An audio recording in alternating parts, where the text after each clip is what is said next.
And introducing first, fighting out the blue corner, wearing black with red and weighing 180 pounds, his professional debut from Butuan City, ladies and gentlemen, Junrix Villaros. And his opponent across the ring, fighting out of the red corner, wearing black and weighing 117 pounds, also his professional debut from Omega Boxing Team of Cebu City, introducing Jubert Kahimat. This is Jubert Kahimat of Omega Boxing Stable and Junrix Villaros ng Squared Circuit na Encuentro na. Yun ang bahay po dito. Pate. Yun yung gusto natin eh. Aggressive start. Bahay talaga. Aggressive start for Junrix against this Omega fighter, Jubert Kahimat. Oh, from Omega, coached by Coach Doc J. Julius Junko. We have some clock here, Coach, on our screen now. Oh, again, explain na natin ha, may mga 2 to 3 seconds discrepancy lang to. Yeah. Kasi nga, because of our internet connection, hindi masyadong ganun kabilis dito sa atin. Sa may Kawayan. Oh, good! Exchange there by Villaros and Kahimat. What a first round for both fighters, Coach, no? Binomba na kaagad nila dito yung kanilang puwersa and forcing their way. Wala nang tansya-tansyahan. Diretso na. But itong longer Jubert Kahimat, got the advantage para sa kanya in reach and in height against a smaller Junrix Villaros. Exactly. By the way, Villaros wearing black and red, while ito namang si Kahimat wearing the Omega trunks, may bandana style for Kahimat.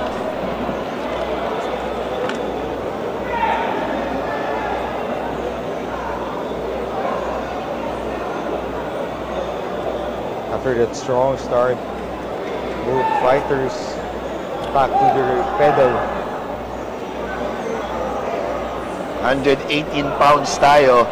So, alam mo naman ninyo, pag mga dito mo na talaga makikita yung gaano kalakas ang mga kamao. Oh! Villaros connecting and also Kahimat, both exchanging good punches. Maganda yung mga straight cut nila ninyo. Good exchange, that short jabs, that short hooks, connecting in face and in body for both fighters. Oh, another left coming from Kahimat. Reach advantage talaga for Kahimat. O, kitang-kita mo talaga ninyo, no? Although wala tayong official measurement, pero dito talaga, nasa ringside tayo eh. Kitang-kita natin that reach advantage, mataas talaga. Kita mo, napaka-advantage doon ng stop. Yatong si Kahimat. Oh, last 10 seconds na kayo ninyo. And you boxing promotions, Ma'am Eva and Sir Jason Arquisola, and of course their parents, Sir Stephen and Ma'am Grace Arquisola. Thank you for having this kind of event here in Kawayan, and of course, ninyo, importante dito, no, they're providing livelihood sa lahat ng mga fighters ng ARQ. Hindi lang sa fighters, pati rin sa mga kagaya natin. Amen. Alipin ang salapi. Oh, wild punch exchange. Oh, as Kahimat there, good right hook. Ramdam yun ni Villaros. Shaky si Villaros doon after that strong punch connected by Kahimat. But Kahimat, knowing his disadvantage in this bout, going down to that body part nitong si correction. I'm talking about Villaros with his disadvantage in this bout, going to the lower part of Kahimat. But Kahimat being also tactical here, going everywhere na nagiging dead spot for the side of Villaros. The wild one.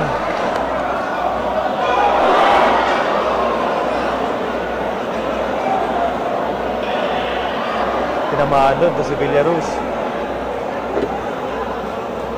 Ooh! Strong one coming from Kahimat.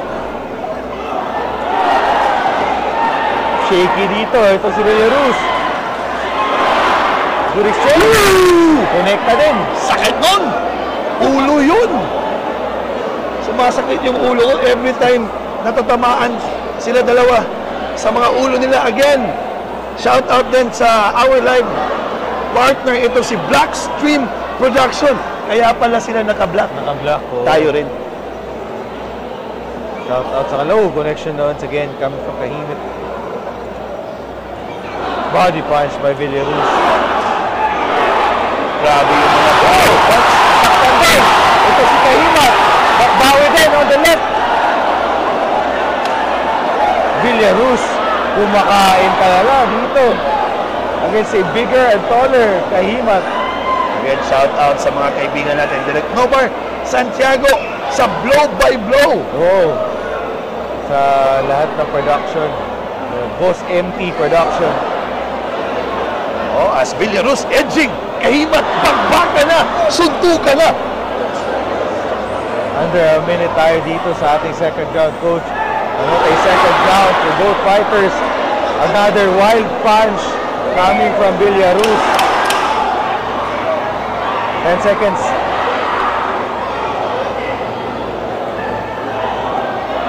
Kahimat still not finished. Second round lang. May technical knockout. Oh, stoppage talaga, ano? Yung kanina, naabutan pa yun sa last 10 seconds of that second round. Again, shout out sa lahat ng nanonood us online. Please do like and share our Facebook page, ARQ Sports. And once again, thank you so much to all our viewers here. Exchange once again for both fighters. And once again, thank you so much to the ARQ manager, Princess Tisodas. Ooh! Villaruz there, connecting to the head and Kahimat to the body. We have encuentro for you here on Kawayan, Masbate. You know, coach, every time Villaruz has a closer look against Kahimat, mas high percentage talaga, no, para sa kanya. But pag distansya naman, clearly and obvious, with his height advantage, papabor sa kanya. Exactly. Again, pasensya na po. I'd like to explain again, yung may difference na tayo. Around 2 to 3 seconds sa time natin at official timekeeper as Villaruz connecting to the head against Kahimat.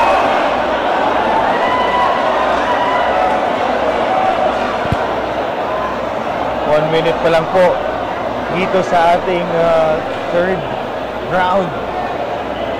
More to come for both fighters, and wala man lang sign of slowing dito, coach, no? Kita mo yung body language ng both fighters, same pa rin ng intensity ng ating first round. Oo.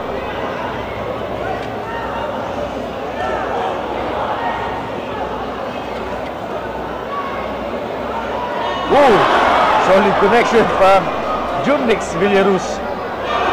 Wild on his left. Hirap talaga siya. The long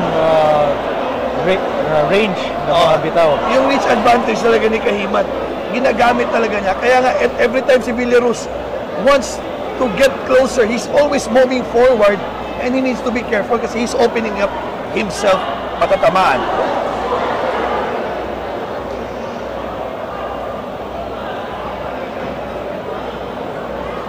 Now Kahimat getting slower here, calculating, or pondo lang dito.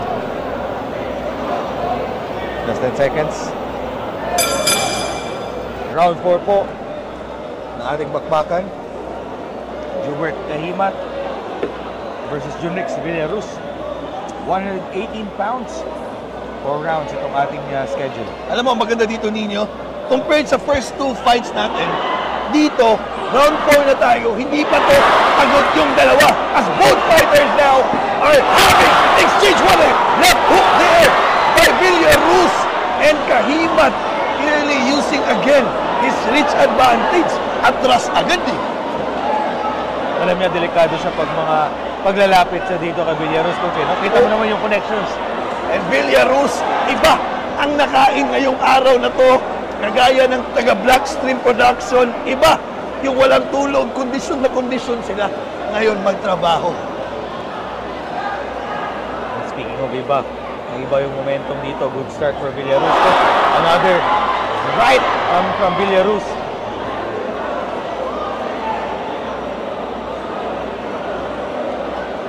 Once again, this is our last round for this fight. Ooh, another good left there by Villaruz. Ganda niya tingnan eh. He's always moving forward, getting that left hook. Another short left. Itong naipatama ni Villaruz. Oh, exactly. And we have a fight for you here again in Kawayan. Encuentro 15. Hatid sa atin ng ARQ Sports at Municipality ng Kawayan, Masbate. Maraming salamat po.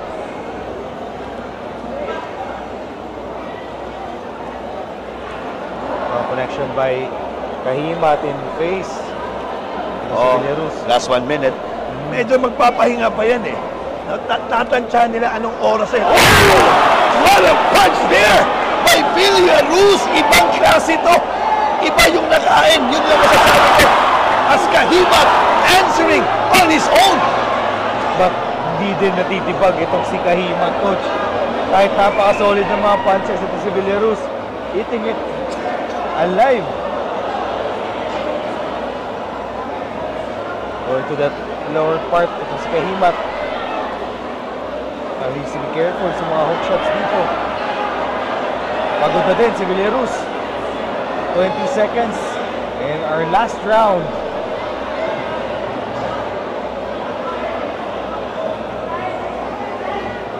Last round once again. Last 10 seconds. Now Villaruz throwing some wild run. And that's the end of this fight, Coach Paul. After 4 rounds of boxing, we go to the scorecards. And here are the scores of the 3 judges. Mar Embodo scores about 39-37. Gerald Tumeldon scores about 39-37. And Alyanita Fanzin 39-37. All to the winner by unanimous decision, Jubert Kahimat.